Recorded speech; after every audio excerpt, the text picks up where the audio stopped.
अपमान, बेइज्जती क्या कभी हुई आपकी? कभी ना कभी तो हुई होगी। कभी ना कभी तो किसी ने कहा ही होगा कि कौन है बे तू, औकात क्या है तेरी, हिम्मत कैसे हुई तेरी ऐसे बात करने की, शक्ल देखी है कभी अपनी, बड़ा है यहाँ बोलने।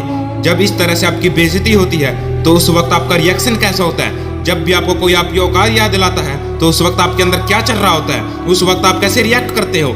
गुस्सा भी आता होगा, बुरा भी लगता होगा, लेकिन बेइज्जती होना भी जरूरी है, मजाक बनना भी जरूरी है, क्योंकि इतिहास गवाह है कि जो भी इंसान जमीन से उठकर आसमान की ऊंचाइयों पर पहुंचा है, हर किसी का कभी ना कभी मजाक बना है, कभी ना कभी बेइज्जती जरूर हुई है और कई बार हुई है। बात है सन 1988 की, जब रतन टाटा ने अपनी पहली कार टाटा इंडिका लॉन्च की थी। वह शुरुआती समय में बिल्कुल ही फेल हो गई।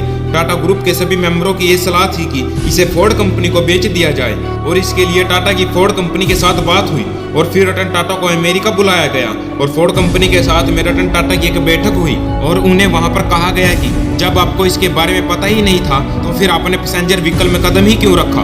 उस वक्त रतन टाटा की बहुत बेइज्जती हुई, उनका फोर्ड कंपनी ने मजाक बनाया। उस वक्त रतन टाटा को गुस्सा भी आया, बुरा भी लगा, लेकिन फिर भी वो चुप रहे और उन्होंने फैसला किया कि मैं अपने बिजनेस को नहीं बेचूंगा, मैं अपनी गलतियों में सुधार करूंगा, मैं अपना पूरा फोकस अपने कार बिजनेस पर लगा दूंगा।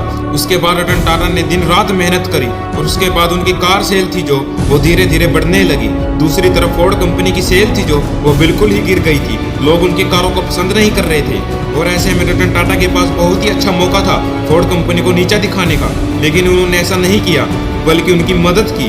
साल 2008 में टाटा मोटर्स ने फोर्ड से जैगुआर और लैंड रोवर $2.3 बिलियन में खरीद लिया और फोर्ड कंपनी के मालिक ने रतन टाटा का शुक्रिया अदा किया और कहा कि आपने यह खरीद कर हम पर बहुत बड़ा एहसान कर दिया। और यही होती है एक महान इंसान की पहचान। अच्छा तो हर कोई बन सकता है, महान लोग बहुत ही कम बन पाते हैं। अपनी कमजोरियों को अपनी ताकत बनाओ, अपने अपमान का बदला अपनी सफलता से लो। जब कोई आपका अपमान करता है ना, उस वक्त आपके अंदर आग लगती होगी, गुस्सा आता होगा। लोग गलती ये करते हैं कि उस गुस्से का गलत इस्तेमाल करते हैं, वहां पर लड़ाई झगड़े करने लग जाते हैं, वहां पर लड़ने झगड़ने लग जाते हैं। अपने गुस्से को पालना सीखो, अपने गुस्से को सही यूज करना सीखो। अपने अंदर बार बार ये बात बोलते रहोगी। कहा था ना कि तुमने भी अपनी शक्ल देख के आना, एक दिन ऐसा लाऊंगा कि तुम्हें मेरी शक्ल देखने को तरसोगे।